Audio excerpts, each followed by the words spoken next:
took him back, like getting the 4 points with me through it. Watch that. Short story is that God said, now I'm going to take you all the way back to the beginning. And he said, you know those 12 men that messed y'all up? Here's what I want you to do. Get 12 more men. And he said, I want you to do this. Then I want you to bring them down to the Jordan and get the priest. And the priest is going to bring the ark with you. And the ark, well, I said, the priest is going to stand in the water. I want y'all to see this picture now. And he said, I want the 12 men to be there to witness what they're going to do. Y'all need to get this now. And he said, when they stand in the water, he said, the water's going to roll up again. The Jordan began to dry up, and they stayed there until the Jordan dried. And everybody passed. Y'all didn't get this picture. And he said, I want the 12 to watch what's going on. And as soon as everybody passed over, he said, now where the 12 men there? He said, get them, go pick up the stone. Grab the stone, put it on his shoulder, and begin to walk with it. And take it to the other side. And when you get there, put the stones down and build a monument for me. Why? Because your children need to know that you serve a God that's able to do all things. The text says, when they walked across and they took the stones with them, they built the monument to remind not only them, but generations to come, that God is with them. Don't get ahead of the priest, but follow them. Don't follow them. And then they got into the place of Jericho. I'm trying to do this real quick because I got to go and find it. Watch that. Here's what the text say. He said, now Joshua, tell them this. Here's what I want you to do. He said, see, I've given to you. I brought you to the land. And I've given to you already. Y'all missing that. I've given to you. Okay, let me put it what you can get. I've given you finances, but you're still struggling about what's not in your hand, but it's already provided. I've given you good health, but you're worried about whether you got a doctor or not. God has already promised you. Psalm 107, he sent his word to heal you. God knows how to take care of you. I've given you peace, hope, joy. I've given you all that you need. I'm through. Let me close this up. And the text will help us understand when they crossed over. Oh, he said, now listen, what's the paradigm shift? He said, Joshua, see? See? See? You didn't get to see last time because you listened to what others had to say. You didn't get to see the power of God manifested in life because you listened to others. You didn't get to experience the presence of God walking with you, like Mama said. He walks with me. He talks with me. And he tells me, why? Because you're building your faith upon somebody else and not on God. See? So he begins to teach them and lead them. And he said, do it my way. Don't get in a hurry, but do it my way.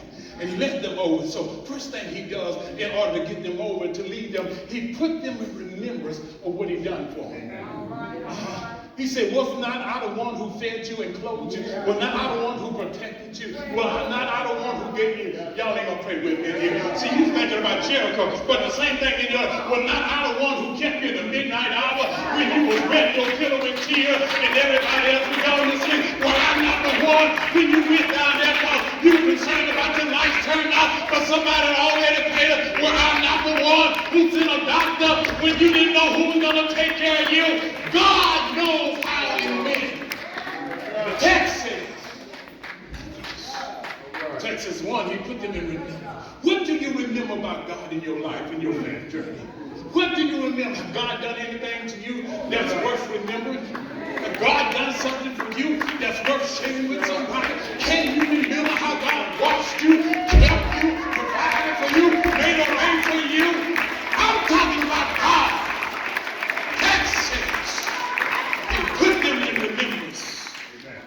Took them to the wilderness. Secondly, he showed them, watch it. He showed them. Now here's the picture. When you get to Deuteronomy chapter 1:28, watch this. He had to go back and work with them. Because in Deuteronomy, the first generation, chapter 1, verse 28, it tells us that the report from those that went over melted their hearts and brought them to unbelief. God had told them to go. So he had to go back. Watch this. He shows us how to correct in order to go forward. God brought them up to the point and said, now here's what I want you to do. He said, get the 12 men, bring them. And he said, now watch this. He did not give them an opportunity to say anything. I just want you to now watch. He did not say send the 12 out and bring them back. He said, no, tell them to watch the priests. Yeah. And I tell you, no journey is beat without being spiritually. You can be numerical, but if you don't have a spiritual battle won, you lost already. And so he said, what I want you to do is tell them to watch what the priests are going to do. Why? Because God is going to show them something, and don't say anything else. Don't go back. Don't give a report. I just want them to watch and pick up stones. So he brought 12 from the 12 tribes. And as a result, they did what they were instructed to do according to God's way. Number two, the next thing he did, he says, when you take them over, he said, take the stones with you. So number one is he had to correct what they had messed up. God will bring you back to the place where you jump off track with him. God will bring you back to the place where you begin to doubt and walk away from him. God will bring you back to that mountain. The Bible said they walked around that mountain for 40 years, and God said, you walked around this mountain long enough. What are you walking around in your life? What is it that you have struggles to get past? What is it that's holding you down and holding you back to keep you from gaining the precious promises of God in your life? Not only do God want to bless you, but God wants to be blessed by you. How do God get glory by blessing you? Because when they see you healed, that gives them what's to give God glory. When they see you not stressed out, that gives God glory. When they see provision in your life, that gives God glory. When they see God operating in your life. Number one, he puts them in remembrance. Number two, he takes us back to the very place where we got off track with God. When they started to disbelieve because of somebody else's. I ain't going down to the church because it ain't nothing but a bunch of hypocrites.